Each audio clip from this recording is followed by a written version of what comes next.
So I'm here in Delhi in a beautiful place called Solluna the Buddha. It's an Osho retreat, and behind me is Lao Tzu Hall, and this hall is going to be turned into something really special. What we're going to do is blank out all the windows and all the light sources to make this into a dark room, and we're going to have a 1-week darkness retreat. This is really special. It doesn't happen in many places in the world, and it's an opportunity for the participants to live, to eat, to meditate, to do all their practices in the darkness, which does really amazing things to the brain, to the pineal gland, and completely alters the state of consciousness. So let's go inside, and I'll show you how we're going to convert it. So this is the building, and all the buildings here are made of natural materials, so the energy is really, really incredible inside. The walls, the ceiling, everything's made naturally and with soft lines, so there aren't harsh lines in here. So already this building has a very special energy quality to it. What we're going to do is convert this whole space so that we can have up to 16 people in here for a week. We're only in here in the daytime. There are different rooms for nighttime which are also going to be darkened out.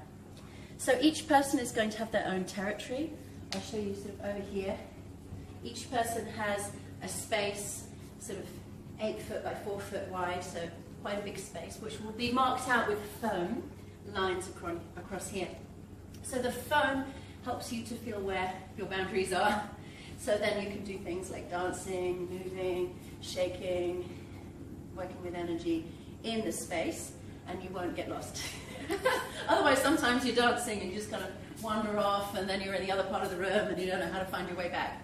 So each person will have their own little space, and in it they'll have a yoga mat, they'll have cushions, if you have extra clothes, blankets, it'll all be in here. So it'll become your space in the room, and other people won't fall into it either because it'll be clearly marked.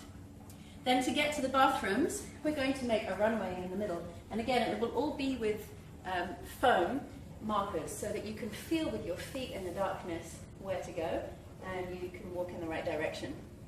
So if you want to come up this end, hopefully it's not too dark for filming. So up here we're going to have the eating area, so we'll have cushions and mattresses and make a really nice social area. So when we're not doing meditation, you can sit and eat your food.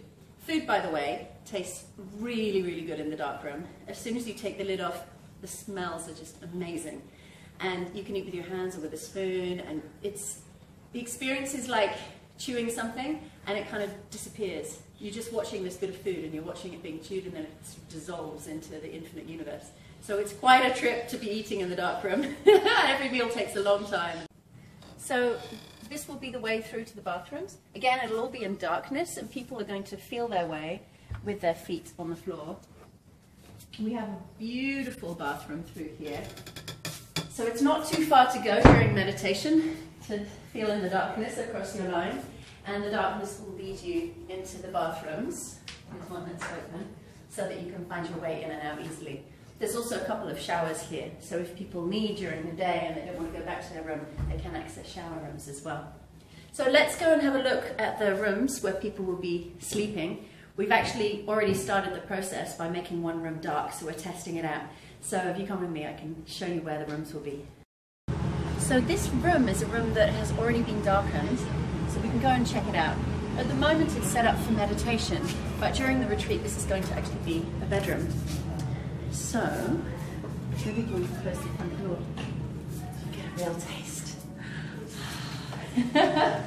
So, this room has been prepared so that it will have no light coming into it when the lights are switched off. It's actually going to be used, as I said, as a bedroom. So it has an ensuite bathroom. 2 people share each room. It's kind of nice because then you have someone to talk to if you want to. You can also be in silence in this retreat. And what we've done is we've marked out the floor, and this really helps so that when you get out of bed, you can feel your way along the line, and then you can feel the round circle. You know you need to turn. That's a good demonstration. And then you can follow the line, and then you know where you're going. This line will take you into the bathroom. So this is how we, just as a blind person uses on the streets, they have feelers that their feet can use. And actually, your senses become amazingly tuned in when you're in the darkness. So it's very easy to feel. We're going to make these, this is a test one, we're going to make them out of very thin layer of sponge, so it's soft on the feet but very easy to feel. And this just helps if you need the bathroom and you head off in the wrong direction. It's not a good thing. So this will help people to find their way. We have also got infrared goggles, which the teachers are going to have. So if anyone does get lost or get stuck, they can just simply speak out and someone will come over and rescue them. So in here yesterday we did our first taste of meditation. So we made a circle of cushions and each person really stays on the cushion. So when we're standing, we did some shaking and moving, we stay on the cushion so that when we need to sit down, it's very easy to find your way in the dark. One of the amazing benefits of doing a darkness retreat is that the pineal gland, it's located just behind what's called the third eye area. This gland in the brain starts to open up in a very mysterious way. One way of calling it is decalcification. Another way of saying it awakens. So what happens is when you can open your eyes in the darkness, because of course at nighttime you close your eyes, you're in the dark, but when you can actually open your eyes and look into complete darkness, then a change begins to happen in the chemistry of the brain. And a very amazing substance called DMT is released after a couple of days of darkness. DMT is also released when you're born and when you die, and it's in this herb that the shamans use called ayahuasca. So this DMT is naturally produced in the brain, and it can help us to shift our perception of reality, of life. So the intention behind a darkness retreat is very much about changing our vision. It gives us 7 days to be without the external vision and to open up the inner vision. So it's a shift from fear to the perception of love, to see, instead of seeing separation, we can see more the connection of everything. And this is the awakening of the dark room. On the journey, sometimes we have to face our fears. And many people have a fear either of darkness or of being in the unknown. When you sit in complete darkness, the mind sometimes wants to grasp, wants to see something or find something. It's trying to grasp something safe, something known. But when you can sit and meditate, to recognize you are safe, to breathe, to watch the sensations in the body, then this incredible transformation can happen when you move through the fear, and that's when the perception begins to change. So that's the intention behind the week in the dark. I guess we won't do any filming in the dark, or maybe I'll turn out the lights and you can have a small moment of darkness.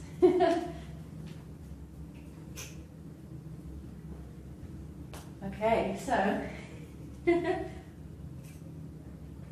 this video with a moment of